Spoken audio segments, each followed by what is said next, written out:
Hello, and welcome to this week's Movie Map, where the theme, I found one.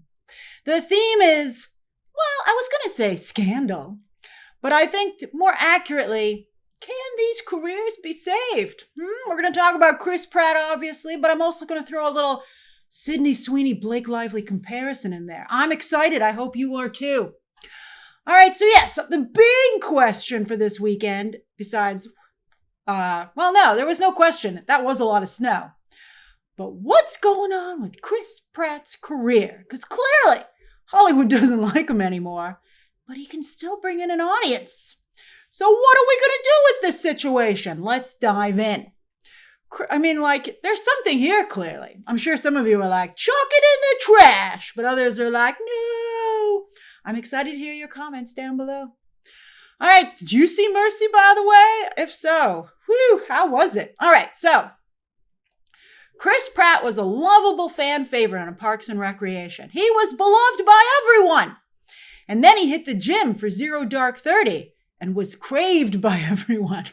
He transformed himself into a bona fide movie star. It was incredible. Jurassic World and Guardians of the Galaxy. Can you have too many riches? It seemed the answer was you cannot. But oh boy, he is not good at interviews. So first he started out saying that Anna Faris made him fat, which was really uncool. Not a lot of uncool stuff said about Anna Faris, who, by the way, also a lovable fan favorite. Wouldn't want to drag her through the mud. And then also, he seemed to do some stuff that was not cool towards his son that he had with Faris. And then he was aggressively evangelizing his faith. No problem with faith. I got no problem with people and their faith. But the aggressive evangelizing is, I think, the issue. And then, of course, his affiliation with a pretty questionable church. That was actually the very first thing to get him into trouble. And then he and Catherine Schwarzenegger seemed to heavily push trad wife messaging. And then, because, of course, he became married into the Kennedys, because, Arnold Schwarzenegger married into the Kennedys, etc., he didn't have to badmouth RFK. Nobody wants you to have to badmouth a family member. We understand how difficult and how tricky that situation can be. But you don't have to defend him. So, if I were Chris Pratt's agent or manager, I'd say, Chris, baby, how the heck are you not the Taylor Sheridan of actors? Taylor Sheridan, of course, himself, having at one point wanted to be an actor. But I was like, why is that not you? Because against all odds, including a giant snowstorm, which covered 3/4 of the country this weekend, and a movie that did not seem like a real movie, Mercy was still not a total embarrassment.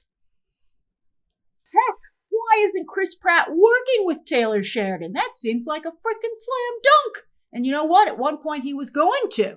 I'm not saying Chris Pratt should do a TV show, but Taylor Sheridan does some movies.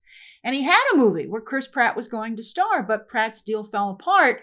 And who stepped in? Yellowstone spinoff and Housemaid co-star Brendan Sklenar. Ho, ho, ho, ho, ho. Watch out, Pratt. Now, you lucked out that Glenn Powell stupidly turned out being the next Chris Pratt. I think Glenn Powell is going to look back at that decision to pass on the new Jurassic franchise and be like, that was really stupid. I really think that was stupid. He's so set on being the new Tom Cruise, he didn't realize he was the new Chris Pratt. And then if you're not careful, Chris Pratt, Brendan Sklenar is going to take the position. He's like, I'll do it. Because I think there's a lot of money involved in doing it. Because I think there's a real opportunity for a handsome conservative leading man who, get this, simply doesn't talk politics at all, but exudes the image that conservatives are looking for in their movie stars, including a strong faith. That's cool, as long as it doesn't include hating on anybody else, right? I'm glad that Pratt has a great relationship with God. It seems to have clearly helped him through some issues when you hear him do some good interviews. And I do understand, we've talked about this before, and some of you pointed out that evangelizing is a built-in part of Christianity to a number of Christians. But I think when you're in the Hollywood space, a lot of you, same group, says you don't want to see Hollywood preaching.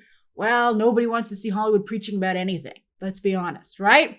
So just be a shining example and let the people come to you, just like you want them to come to your movies, right? Because for a brief moment, that's exactly what Chris Pratt was doing. Conservative audiences loved him, and liberal audiences were totally cool with him. He was the human version of Top Gun Maverick, and that was $1 billion film. Thank you very much. So yeah, it's like nobody talk about what you took away from this movie. Just enjoy it. That's,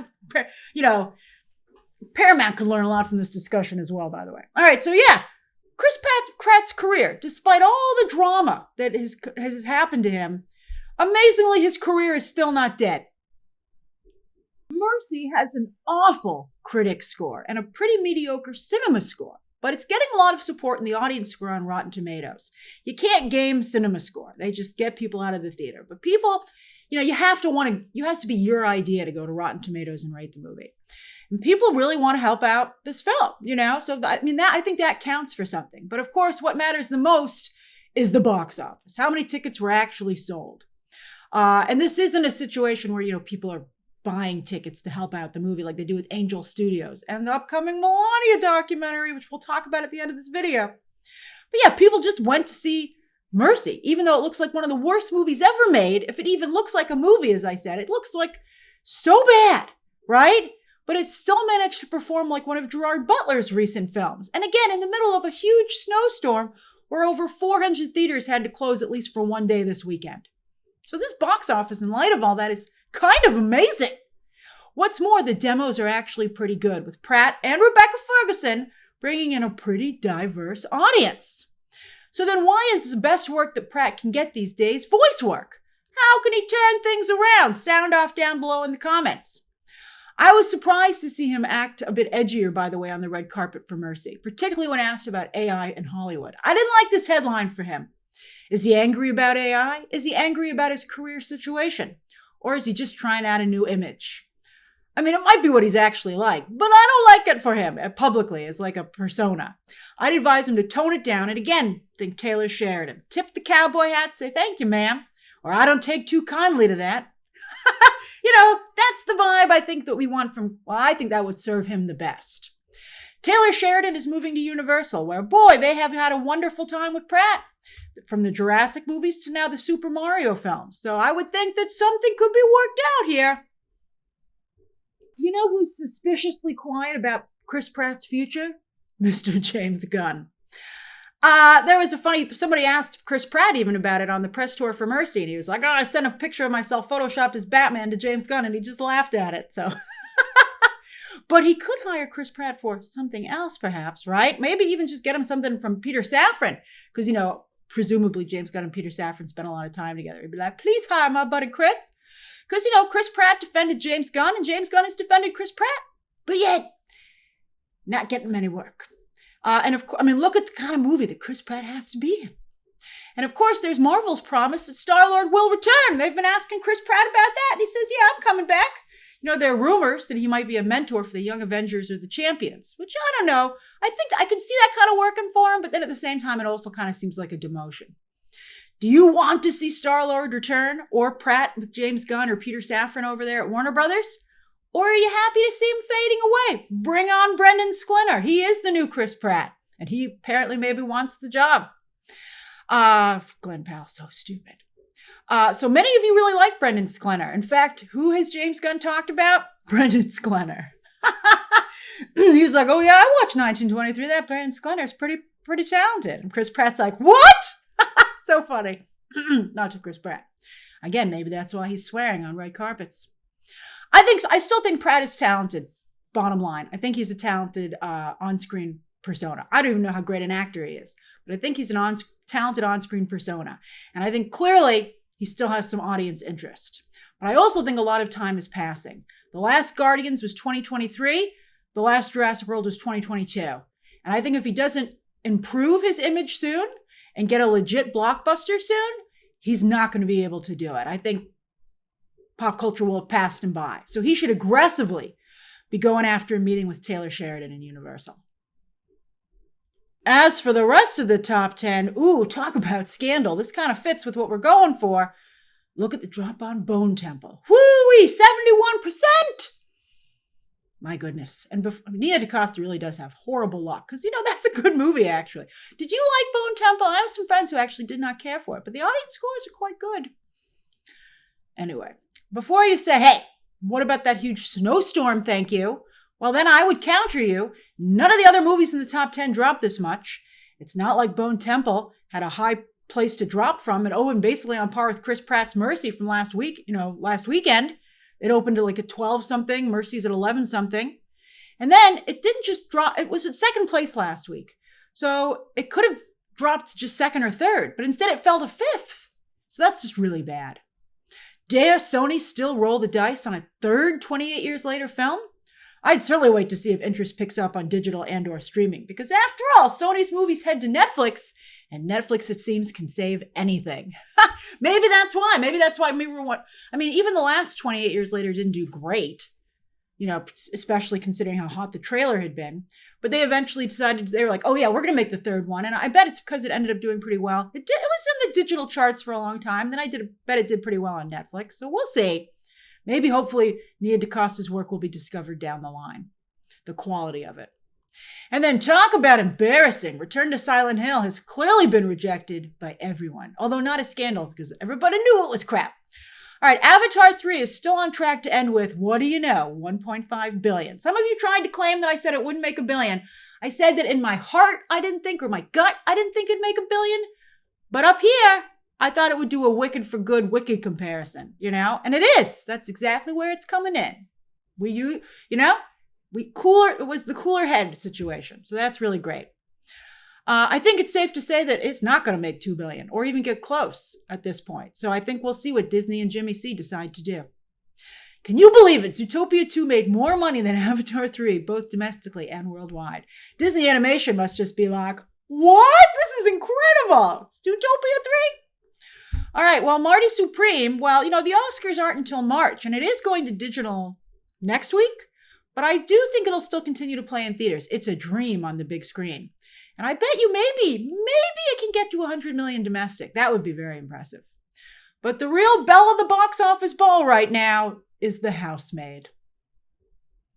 That's right, The Housemaid with Mr. Brendan Sklenar.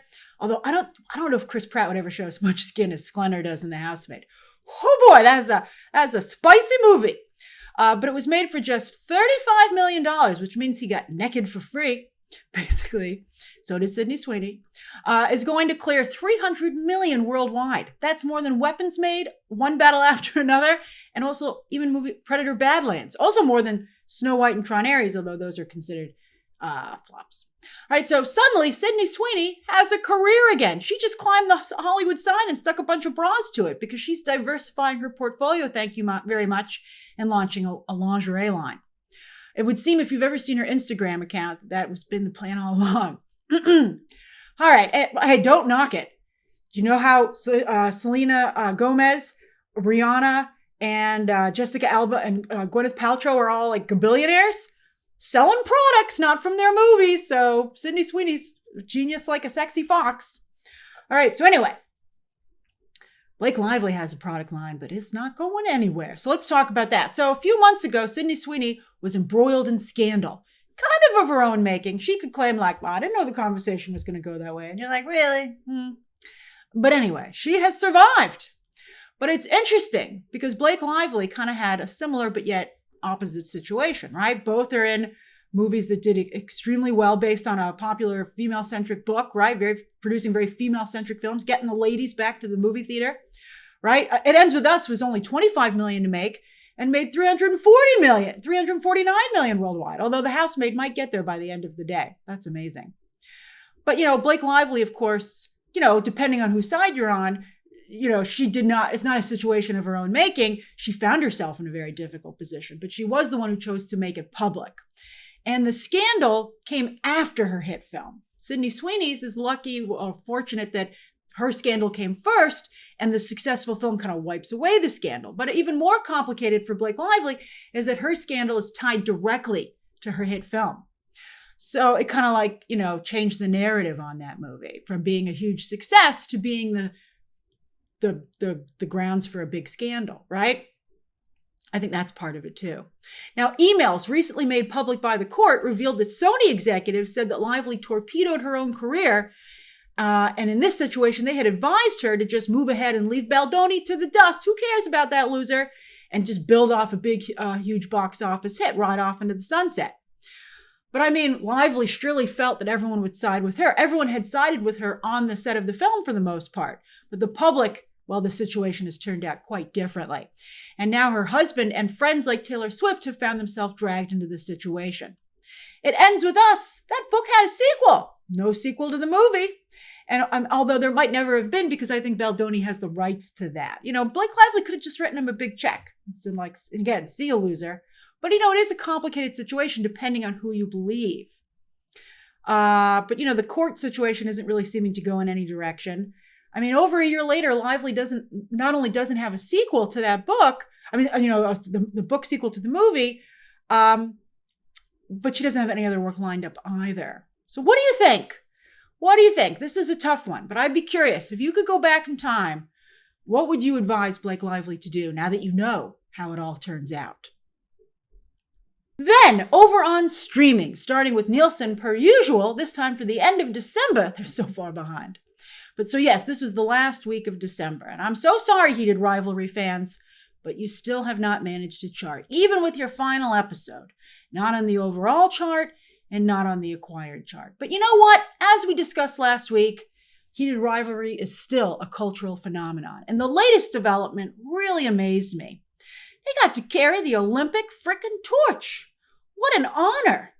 And you know what? It made me think that if Heated Rivalry can open the door for professional athletes to feel who are LGBTQ to feel comfortable being their authentic selves, that would be an incredible legacy for the show. And it made me wonder how many professional athletes still feel they need to be closeted.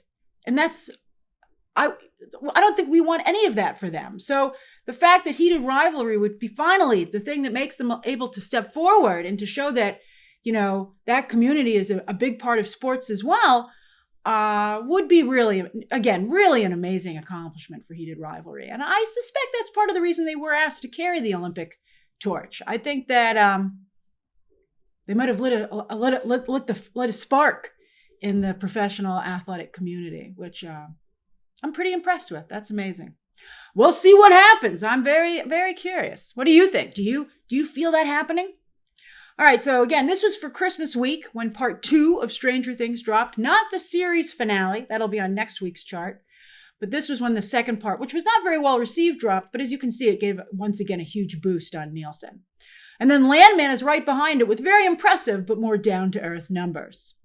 And Home Alone and Jim Carrey's The Grinch are the 2 Christmas movies that managed to make it onto the overall chart for the big week, Christmas itself. Fallout is also still charting strong, but yeah, no one's talking about that show. One of you asked what was more important, to chart or to be talked about. And I would argue both are important. And I'm not sure.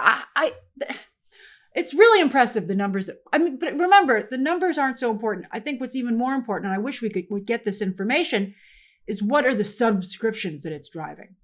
If Fallout isn't driving a lot of new subscriptions, then that would maybe be, or resubscriptions, that would be potentially an issue for it. We'll see. We've seen popular shows not get renewed before.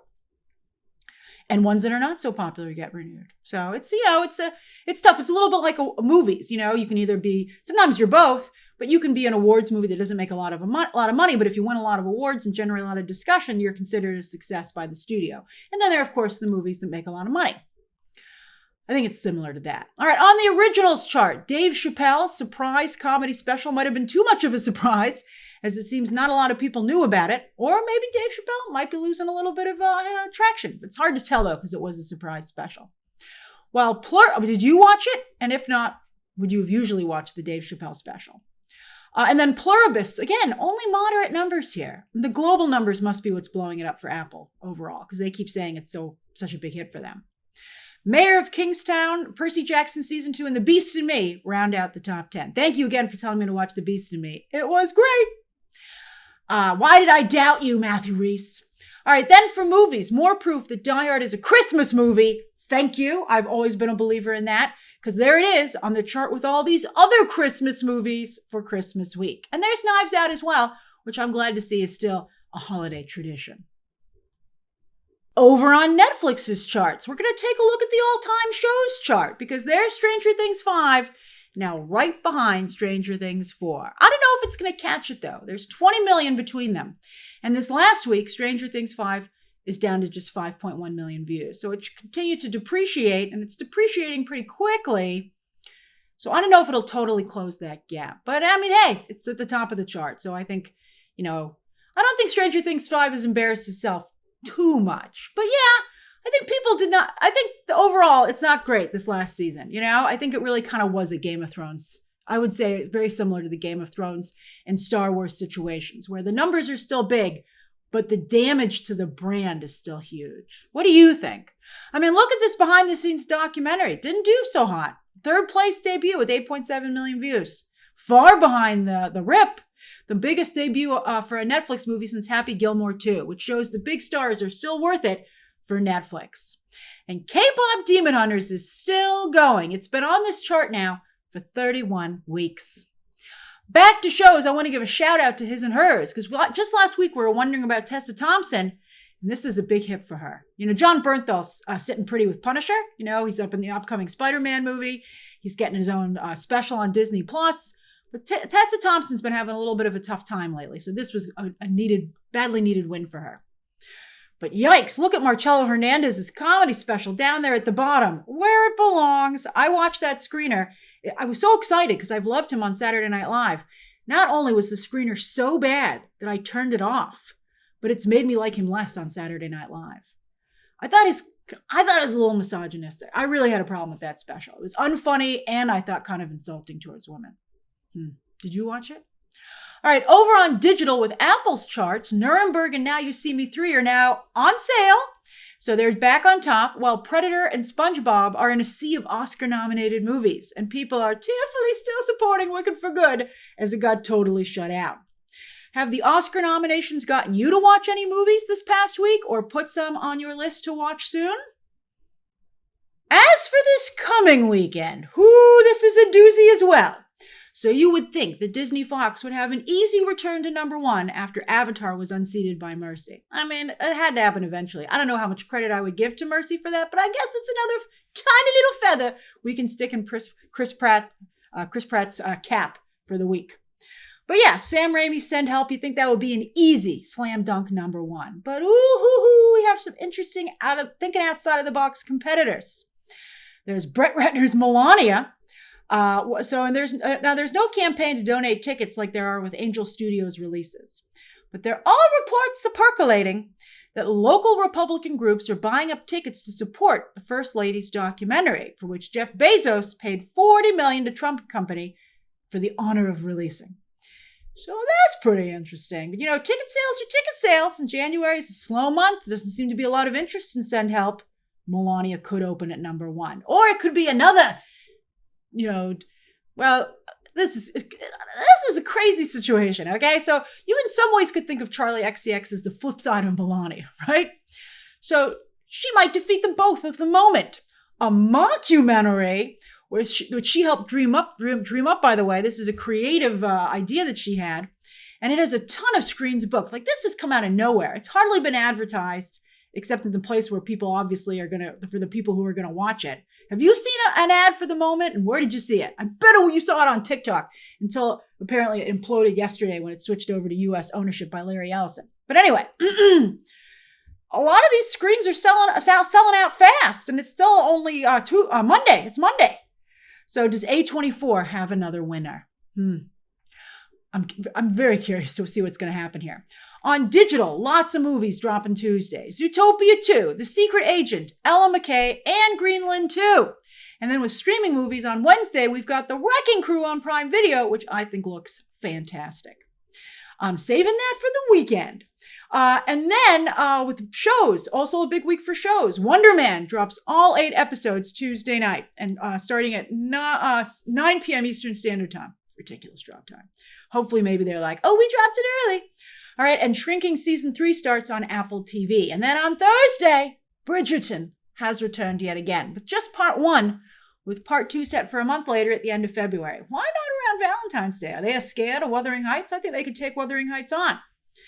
But Netflix ain't giving up on this parts distribution model, even though we all hate it. I mean, I think you got to go binge or weekly. I don't know what this in-between stuff is. I mean, I don't know. Do you think it? I don't know.